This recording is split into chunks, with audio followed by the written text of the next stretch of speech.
नमस्कार साथियों, राधे राधे। मैं अंजलि कुमारी स्वागत करती हूँ आपके अपने platform study with Anjali YouTube channel पर।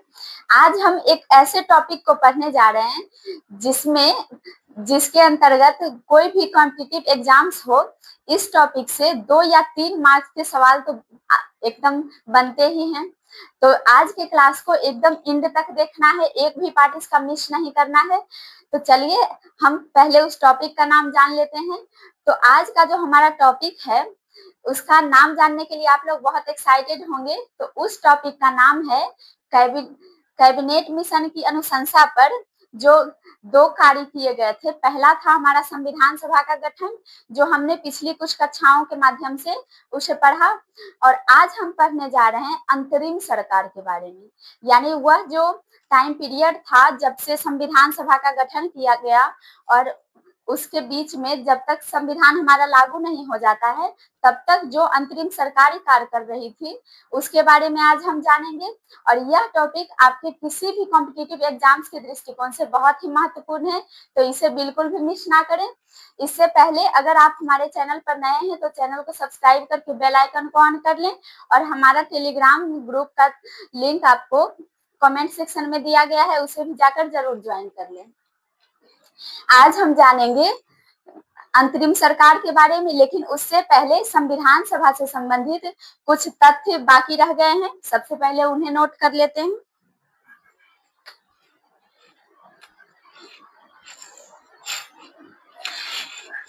तो संविधान सभा से संबंधित सबसे पहले हम संविधान सभा का अंतिम बैठक जान लेते हैं।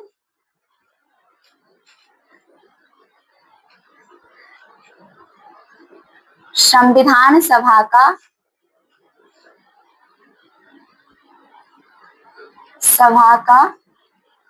अंतिम बैठक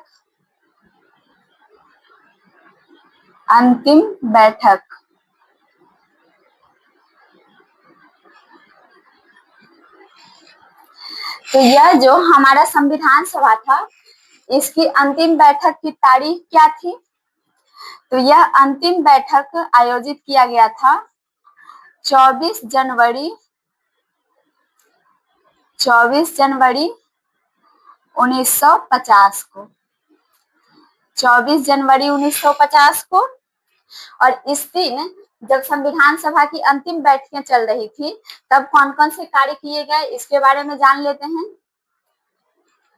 तो इस दिन संविधान पर हस्ताक्षर किए गए, यानी हमारा संविधान जो कि 26 नवंबर 1949 को ही बनकर तैयार हो गए थे, उस पर हस्ताक्षर किए गए। संविधान पर हस्ताक्षर किए गए।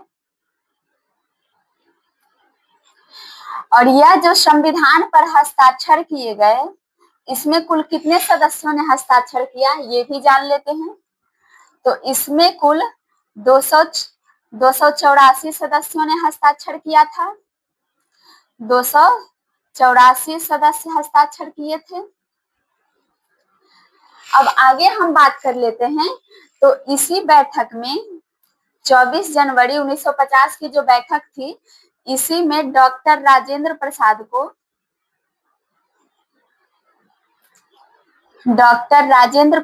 को भारत का राष्ट्रपति नियुक्त किया गया। भारत का राष्ट्रपति नियुक्त किया गया।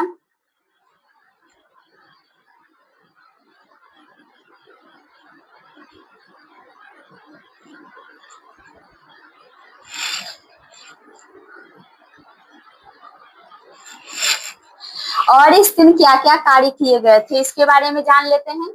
तो एक था हमारा राष्ट्रीय गीत। और राष्ट्रीय गीत कौन सा है? तो वंदे मातरम। राष्ट्रीय गीत यानी वंदे मातरम को अपनाया गया इसी दिन। वंदे मातरम को अपनाया गया।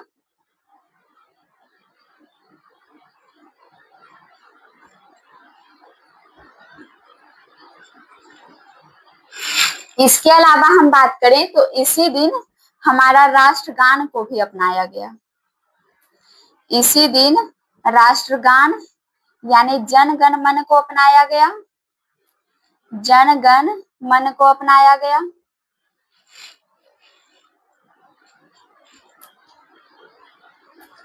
अपनाया गया।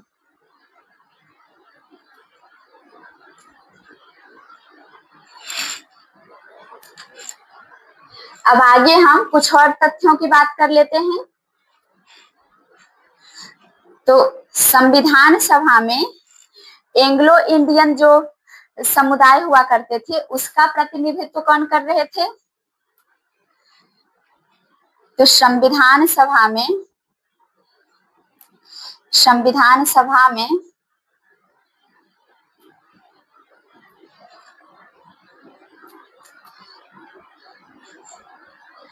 एंग्लो इंडियन का प्रतिनिधित्व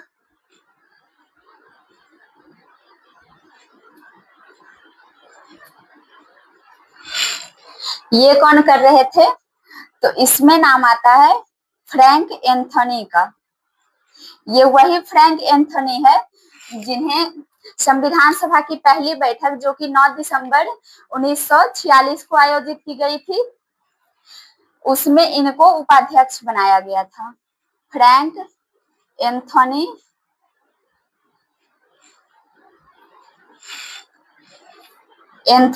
कर रहे थे। एक और बात आती है पारसी समुदाय की। तो पारसी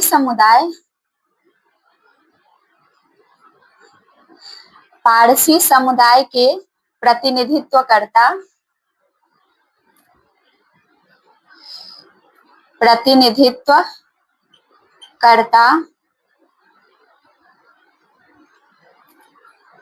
तो ये कौन थे? तो यदि पारसी समुदाय की बात की जाए तो इसके प्रतिनिधित्वकर्ता में नाम आते हैं पीएच मोदी का नाम आता है। अब आगे हम बाबा साहेब भीमराव अंबेडकर की बात कर लेते हैं।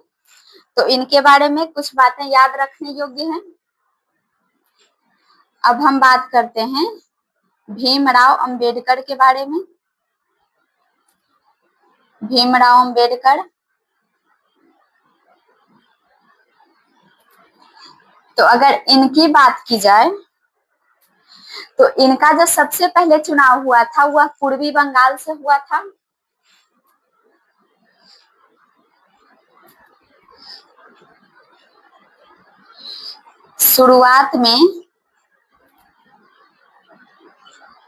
शुरुआत में इनका चुनाव पूर्वी बंगाल से हुआ था।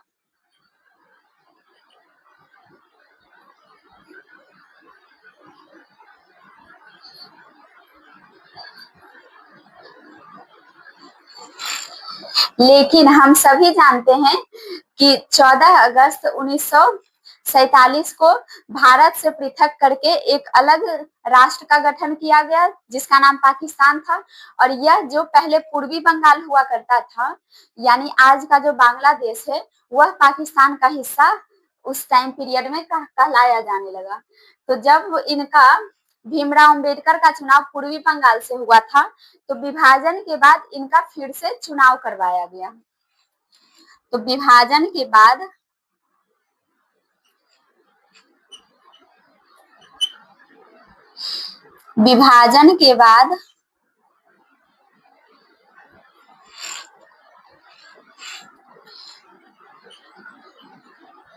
इनका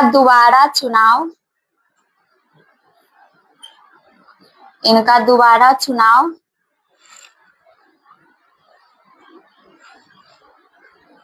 मद्रास प्रांत के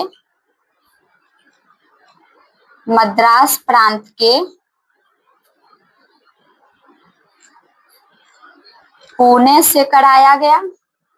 पुणे से उपचुनाव द्वारा करवाया गया। उपचुनाव द्वारा कराया गया।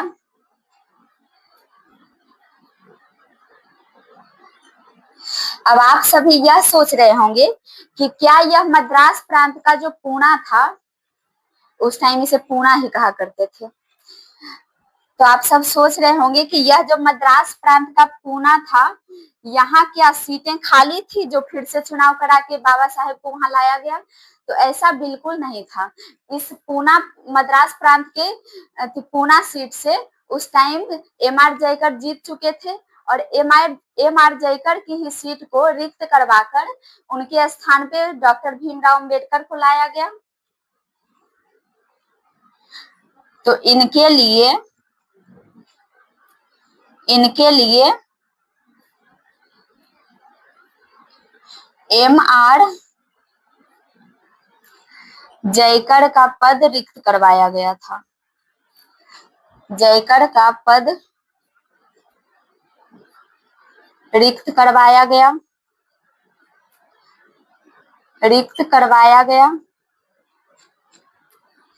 पॉलिटी में जो पहले हमारी क्लासेस हो चुकी है, उसका प्लेलिस्ट भी आपको डिस्क्रिप्शन में मिल जाएगा, या फिर हमारे चैनल पर जाकर भी विजिट कर सकते हैं आप। रिक्त करवाया गया।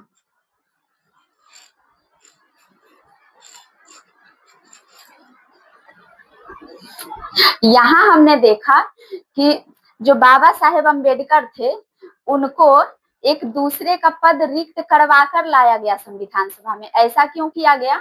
क्योंकि बाबा साहेब का संविधान सभा में रहना बहुत जरूरी था, और वो जो पहले जहाँ की सीट से जीते थे, वह अब पाकिस्तान का हिस्सा हो चुका था। तो इसीलिए इन्हें किसी और के सीट से किसी और का पद रिक्त करवा के इन्हें संविधान सभा में लाया गया। अब हम बात करेंगे अंतरिम सरकार के बारे में। तो हमने जैसे पिछले स्लाइड से पहले सबसे पहले हम ये बताए थे कि यह जो अंतरिम सरकार है, इसका गठन कैबिनेट मिशन की अनुशंसा पर किए थे। तो यह जो कैबिनेट मिशन है, यह जब भारत आया तो इन्होंने 2 रिकमेंडेशन दी। पहला उसका था कि संविधान सभा का गठन हो, और दूसरा था कि जब तक जैसे संविधान सभा का गठन हो गया तो तुरंत तो संविधान नहीं बन जाएगा, तो जब तक संविधान बन नहीं जाता और लागू नहीं हो जाता, तब तक जो मतलब एक लेवल तक यहाँ राष्ट्र में जो कार्य संचालित किए जाएंगे, उसके लिए एक सरकार का होना जरूरी था। तो इसीलिए अंतरिम सरकार का गठन किया गया। तो आज हम पढ़ने जा रहे हैं अंतरिम सरकार के बारे में। आज हम बात करेंगे अंतरिम सरकार के बारे में। अंतरिम सरकार,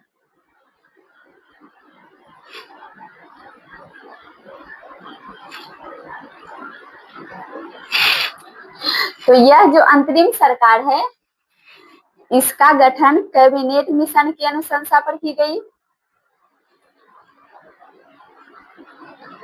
इसका गठन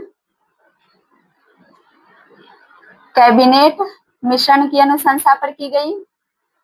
यह वही कैबिनेट मिशन है जो 24 मार्च 1946 को भारत आया था। कैबिनेट मिशन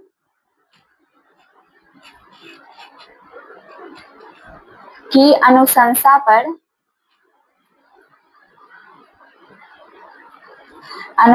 पर की गई।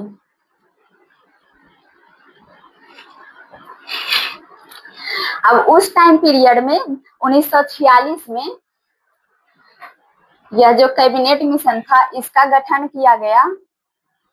गठन हुआ 2 सितंबर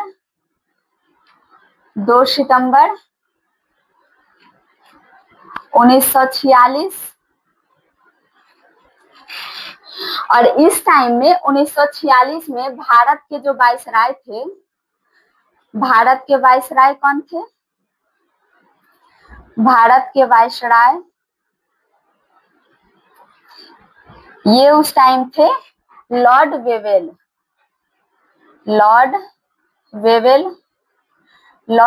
उस टाइम में भारत के वायसराय थे। और इन्होंने, लॉर्ड वेवेल ने ही, अब हम कुछ 2-3 तारीखों के बारे में जान लेते हैं जो कि हमारे परीक्षा के दृष्टिकोण से बहुत महत्वपूर्ण है। तो हम पहली तारीख की बात करेंगे, जो है 1 अगस्त 1946। अब यह जो 1 अगस्त 1946 की तारीख है, इस दिन क्या हुआ था? तो इस दिन वायसराय वेवेल ने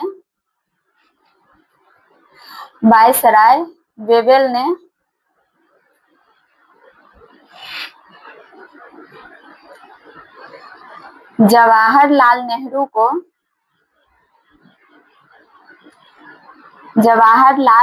को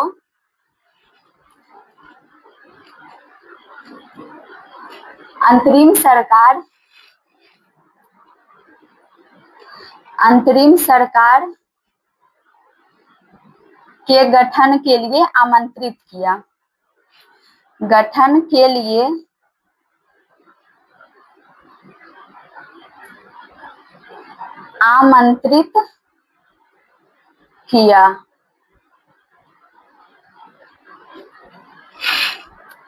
यह जो 1 अगस्त 1946 का दिन था, इस दिन वायसराय लॉर्ड वेवेल ने जवाहरलाल नेहरू को अंतरिम सरकार का गठन करने के लिए आमंत्रित किया था।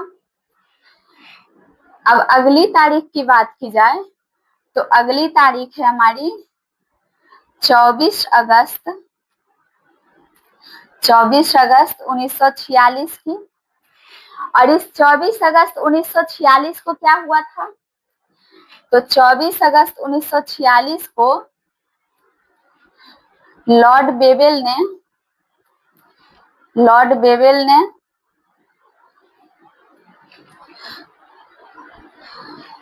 अंतरिम सरकार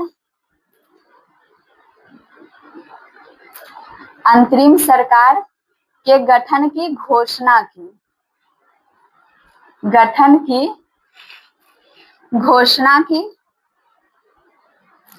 24 अगस्त 1946 में सिर्फ घोषणाएं की गई थी कि हमारे यहाँ एक अंतरिम सरकार का गठन किया जाएगा, लेकिन इस दिन गठन नहीं किया गया।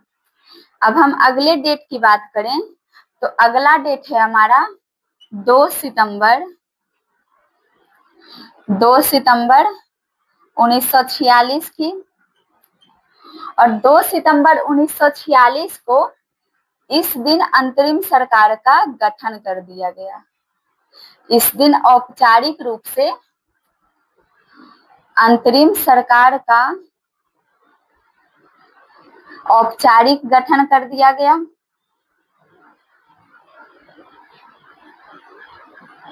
औपचारिक गठन कर दिया गया। 2 सितंबर 1946 को अंतरिम सरकार का गठन कर दिया गया।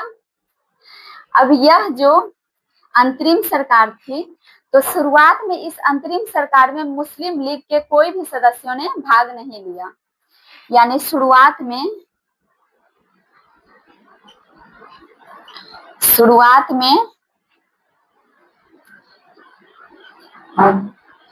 मुस्लिम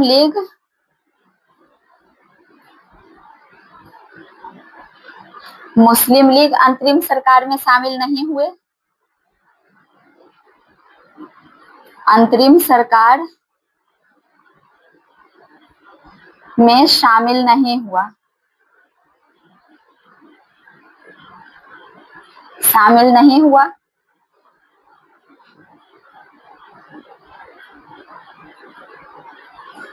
तो यह जो मुस्लिम लीग है, अब यह कब शामिल होगा तो इसकी बात कर लेते हैं। तो आगे एक डेट है 26 अक्टूबर की। 26 अक्टूबर 1946 कब की बात है? 26 अक्टूबर 1946। तो इस दिन लॉर्ड वेवेल के प्रयासों से, बहुत दिनों से लॉर्ड वेवेल ये प्रयास कर रहे थे कि मुस्लिम लीग भी इसमें शामिल हो जाए। लॉर्ड वेवेल के प्रयासों से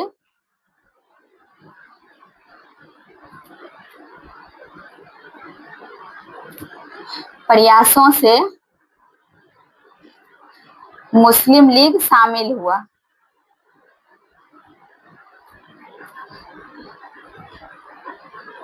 मुस्लिम लीग शामिल हुआ।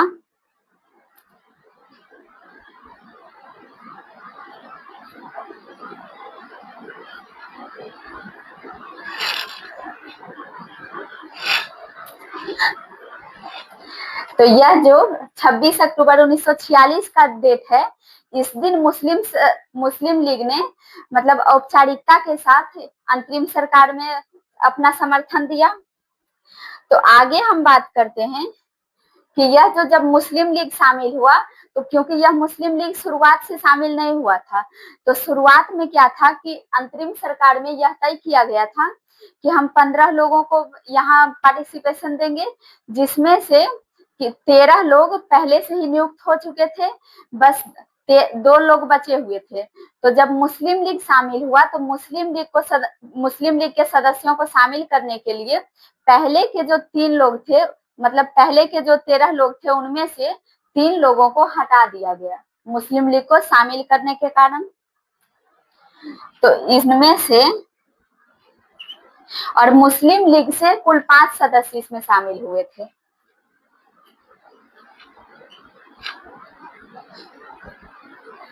मुस्लिम लीग के 5 सदस्यों को शामिल करने के लिए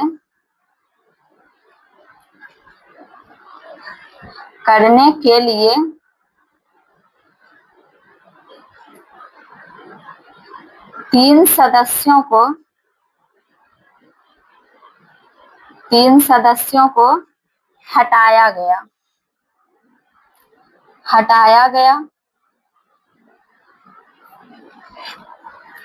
ये 3 सदस्य कौन कौन से थे, इनके बारे में भी जान लेते हैं। तो इन 3 सदस्यों में पहला नाम आता है शरत चंद्र बोस का। शरत चंद्र बोस, जो कि सुभाष चंद्र बोस के भाई थे, शरत चंद्र बोस का नाम आता है। दूसरा नाम है सैयद अली जहीर। सैयद अली जहीर का नाम आता है। और अगर हम तीसरे की बात करें, तो तीसरा सदस्य जिन्हें हटाया गया, वो तीसरे थे शफात अहमद खां।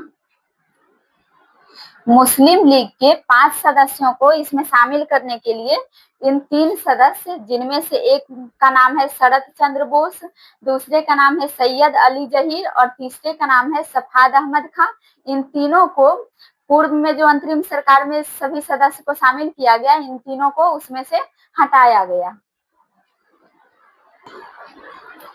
अब हम बात करते हैं इसमें सदस्यों की कुल कितनी संख्या थी। अंतरिम सरकार में कुल कितने सदस्य थे?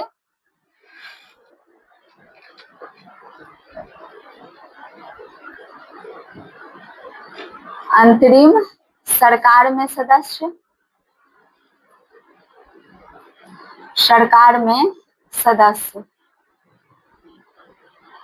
तो यदि हम इसकी बात करें, तो सबसे हम पहले ये हम बात करेंगे कि पहले कितना सदस्य था, यानी जब मुस्लिम लीग शामिल नहीं हुआ था इसमें, तो पूर्व में इसमें सदस्य थे। पूर्व में इसमें कुल 13 सदस्य थे। कुल 13 सदस्य। लेकिन अंततः जब मुस्लिम लीग शामिल हुआ, मुस्लिम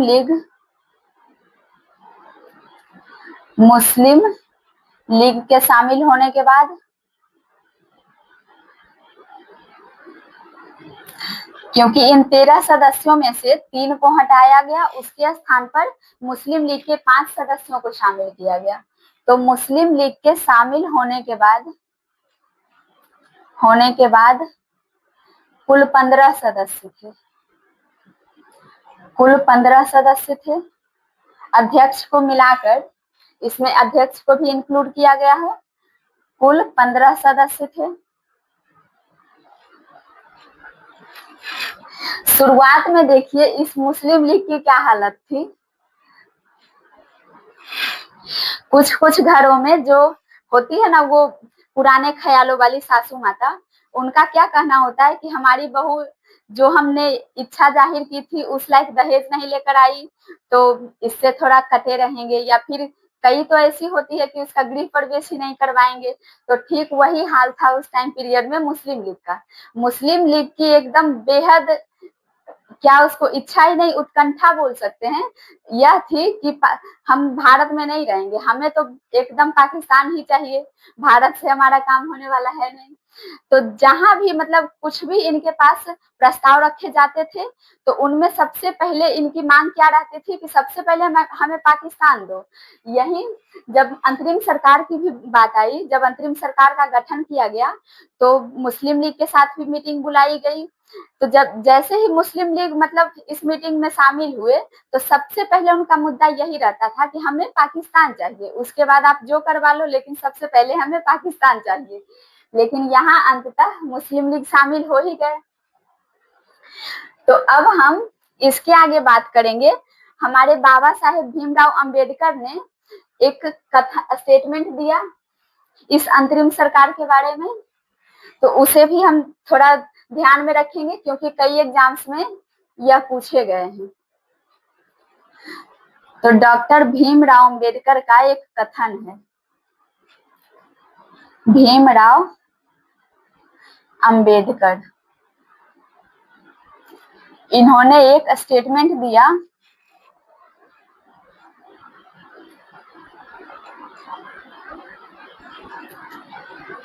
अब यह कथन क्या था ये जान लेते हैं। तो इनका जो कथन था, यह कथन था इंग्लिश में था लेकिन फिर हम बाद में उसका हिंदी मीनिंग भी देख लेंगे। तो इनका कथन था, this is a nation, this is, sorry a nation नहीं होगा यहाँ, this is the government of a nation, this is the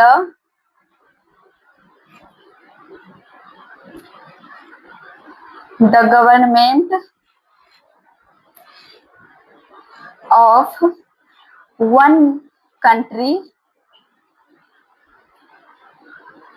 one country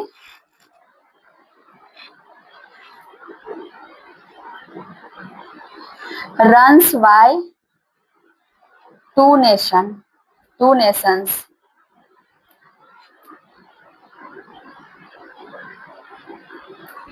ये बाबा साहेब का कथन हुआ करता था अंतरिम सरकार के बारे में। तो इसका अब हिंदी हम मीनिंग भी लिख लेते हैं। तो इसका हिंदी मीनिंग क्या हुआ, अंतरिम सरकार के बारे में इन्होंने बस एक टिप्पणी की थी, लेकिन इस स्टेटमेंट से बहुत सारे एग्जाम्स में सवाल आए हैं तो हमने सोचा कि इसे नोट करवा दिया जाए। तो यह एक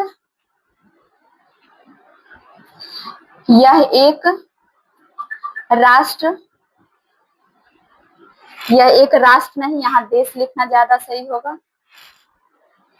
यह एक देश की सरकार है। वैसे तो आप सभी सोच रहे होंगे कि देश और राष्ट्र में कोई अंतर है नहीं, लेकिन आगे हम ये भी जानेंगे कि यह दोनों शब्द में थोड़ा सा डिफरेंस है। यह एक देश की सरकार है। यह अंतरिम सरकार के बारे में बात की थी बाबा साहेब ने। यह एक देश की सरकार है जो दो राष्ट्रों के द्वारा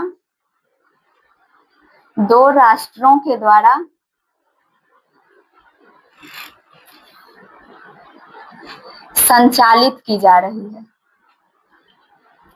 संचालित की जा रही है।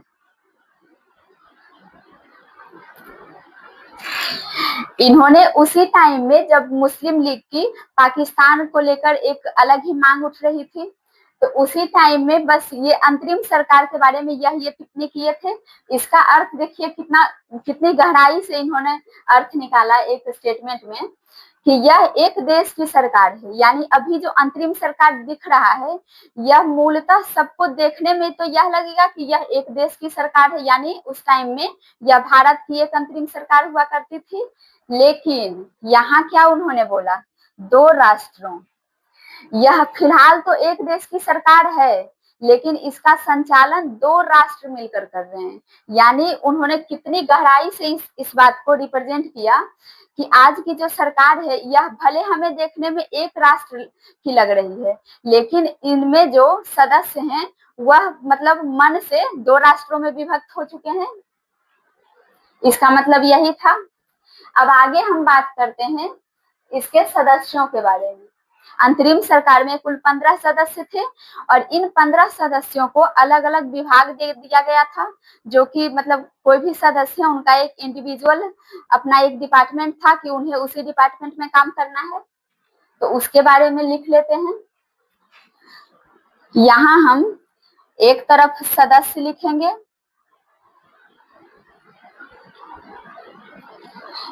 अच्छा, अंतरिम मंत्रिमंडल में यानी अंतरिम सरकार की मंत्रिमंडल में, अंतरिम सरकार की मंत्रिमंडल में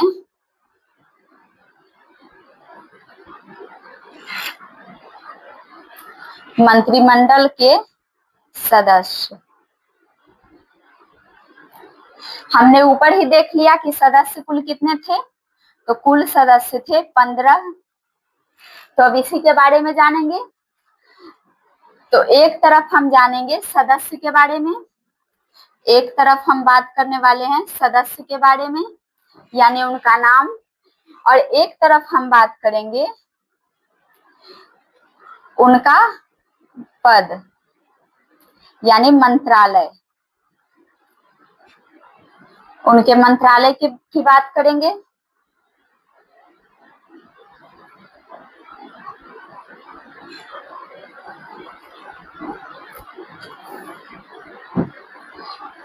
तो इनमें से सबसे पहले हम लिखते हैं अध्यक्ष के बारे में। सबसे पहले हम अध्यक्ष के बारे में लिखेंगे। तो इस अंतरिम सरकार के मंत्रिमंडल में अध्यक्ष कौन थे? पहले सदस्य लॉर्ड बेवेल। उस टाइम में जो ये भारत के वाइसराय हुआ करते थे लॉर्ड बेवेल, उन्हें ही इस मंत्रिमंडल का अध्यक्ष नियुक्त किया गया। अध्यक्ष। आगे हम बात कर लेते हैं जो भविष्य में हमारे देश के प्रधानमंत्री, भविष्य में जो हमारे देश के प्रधानमंत्री बने उनके बारे में, यानी जवाहरलाल नेहरू, जो कि हमारे देश के सबसे पहले प्रधानमंत्री बने हैं, जवाहरलाल नेहरू। इनके पास कौन सा मंत्रालय था? तो इनके पास था कार्यकारी परिषद, एग्जीक्यूटिव काउंसिल, कार्यकारी परिषद, कार्यकारी परिषद। इसके अलावा ये कार्यकारी परिषद के उपाध्यक्ष थे। यानी यह जो अंतरिम सरकार था, इसमें जो भी कार्य हुआ करते थे उसके अध्यक्ष लॉर्ड बेवेल थे, और इनके बाद यदि मान लिया जाए कोई बैठक बुलाई गई और उसमें लॉर्ड बेवेल अनुपस्थित हैं, तो उनके स्थान पे इसकी अध्यक्षता कौन करेंगे? तो जवाहरलाल नेहरू। तो जवाहरलाल नेहरू को कार्यकारी परिषद यानी एग्जीक्यूटिव काउंसिल के उपाध्यक्ष का पद दिया गया। उपाध्यक्ष। इसके अलावा इनके पास विदेशी मामले थे, विदेशी मामले, विदेशी मामले, और इनके पास एक और मंत्रालय था राष्ट्रमंडल का, राष्ट्रमंडल का।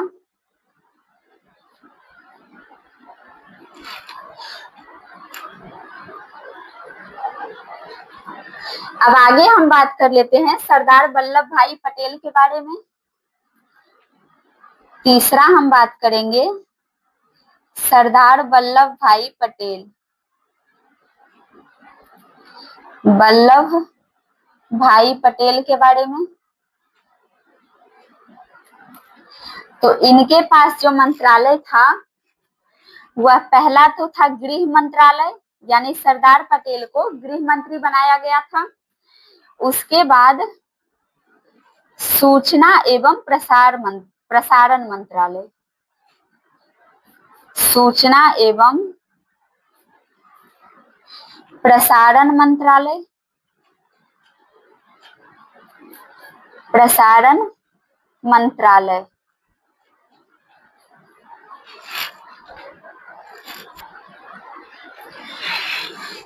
अब आगे 3 सदस्यों के बाद और हम बात कर लेते हैं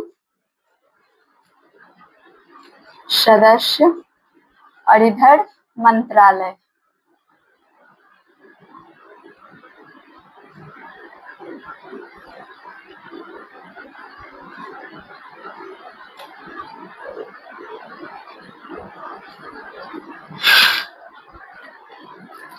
तो आगे हम बात करेंगे डॉक्टर जॉन मथाई के बारे में।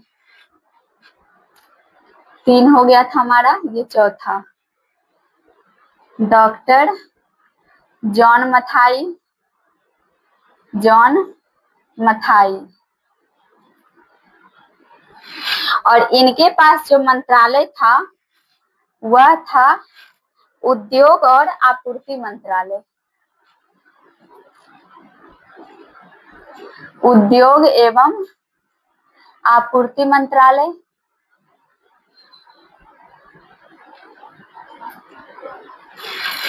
इसके आगे हम बात करें तो एक थे बलदेव सिंह, बलदेव सिंह।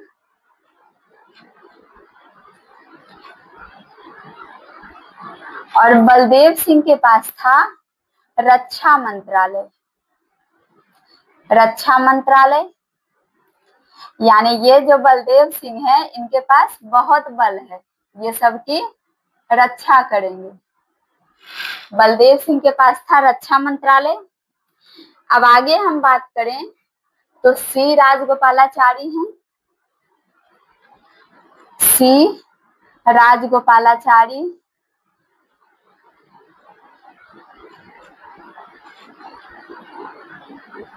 और इनके पास था शिक्षा मंत्रालय, ये अंतरिम सरकार में शिक्षा मंत्री हुआ करते थे, शिक्षा मंत्रालय इनके पास था। अब आगे हम बात कर लें तो एक थे हमारे CS भाभा,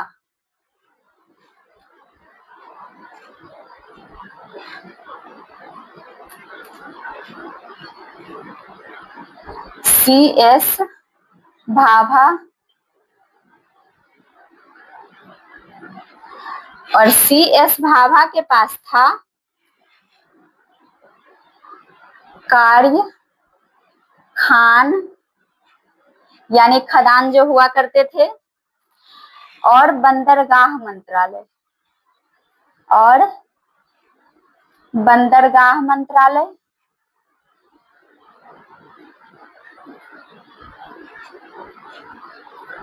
बंदरगाह मंत्रालय। इसके आगे हम बात करें तो डॉक्टर राजेंद्र प्रसाद की बात करेंगे। और डॉक्टर राजेंद्र प्रसाद के पास था डॉक्टर राजेंद्र प्रसाद। और इनके पास था खाद्य एवं कृषि मंत्रालय, खाद्य एवं कृषि मंत्रालय।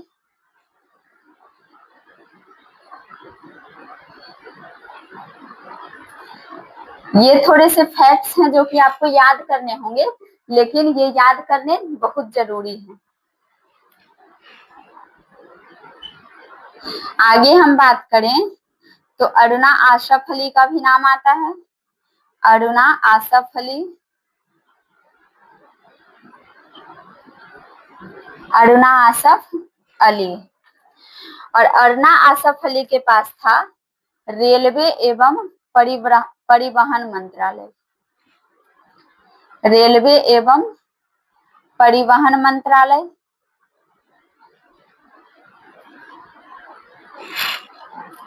आगे हम बात करें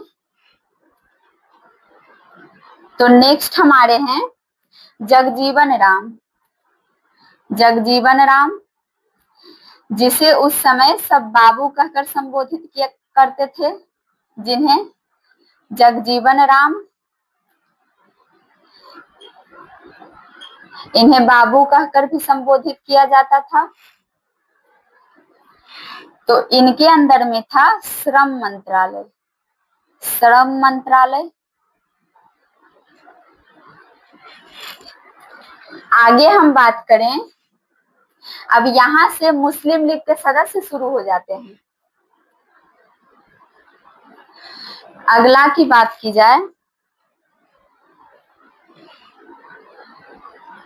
अगर हम इसके आगे की बात करें तो एक है हमारे लियाकत अली खां।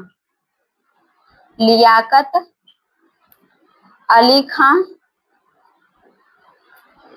और लियाकत अली खां के पास था वित्त मंत्रालय, फाइनेंस मिनिस्ट्री, वित्त मंत्रालय था इनके पास।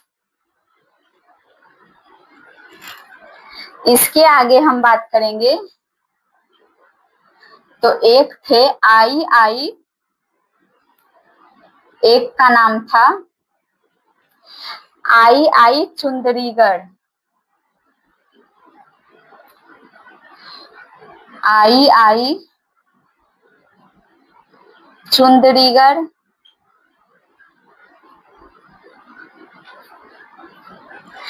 और इनके पास था वाणिज्य मंत्रालय।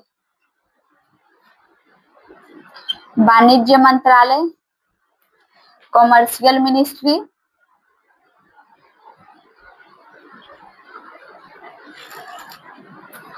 इसके आगे अगर हम बात करें तो एक नाम आता है अब्दुल रब निस्तार। एक का नाम है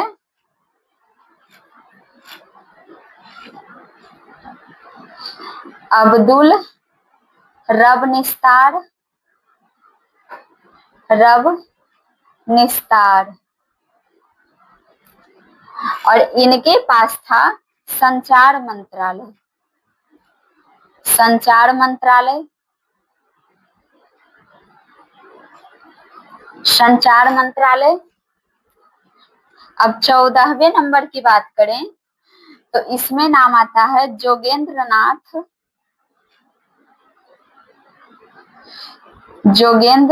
नाथ मंडल। और जोगेंद्र नाथ मंडल के पास था विधि मंत्रालय। विधि मंत्रालय, लॉ मिनिस्ट्री, विधि या फिर इसे कानून मंत्रालय भी कह सकते हैं। और सबसे लास्ट सदस्य एक थे जिनका नाम था गुजानफर अली खां। गुजानफर अली खां। अली खां। और इस गुजानफर अली खां के पास था स्वास्थ्य मंत्रालय, हेल्थ मिनिस्ट्री, स्वास्थ्य मंत्रालय। तो एग्जाम्स में इससे सवाल आते हैं, इसीलिए इसे ध्यान में रखना जरूरी है। अब यहाँ हम बात करें कि यह जो वित्त मंत्रालय है, यहाँ से लेकर हमारा स्वास्थ्य मंत्रालय तक, ये सब थे मुस्लिम लीग के सदस्य। मुस्लिम लीग के सदस्य। हमने पिछले स्लाइड में ही पढ़ा था कि मुस्लिम लीग से 5 सदस्यों को शामिल किया गया। तो मुस्लिम लीग के ये 5 सदस्य यही लोग हैं, जिनमें पहला है लियाकत अली खां, दूसरा है आई चुंदरीगढ़, तीसरे का नाम है अब्दुल रब निस्तार, चौथे का नाम है जोगेंद्र नाथ मंडल और 5वां है गुजानफर अली खां।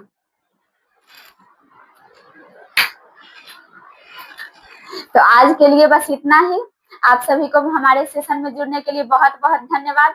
हमारे सेशन को और भी आगे अपने दोस्तों तक बढ़ाएं, और यदि हमारे चैनल पर नए हैं तो चैनल को जरूर सब्सक्राइब कर लें, क्योंकि हमारे चैनल पर आपको डेली क्लासेस देखने को मिलेगी। तब तक के लिए धन्यवाद। राधे राधे, जय हिंद।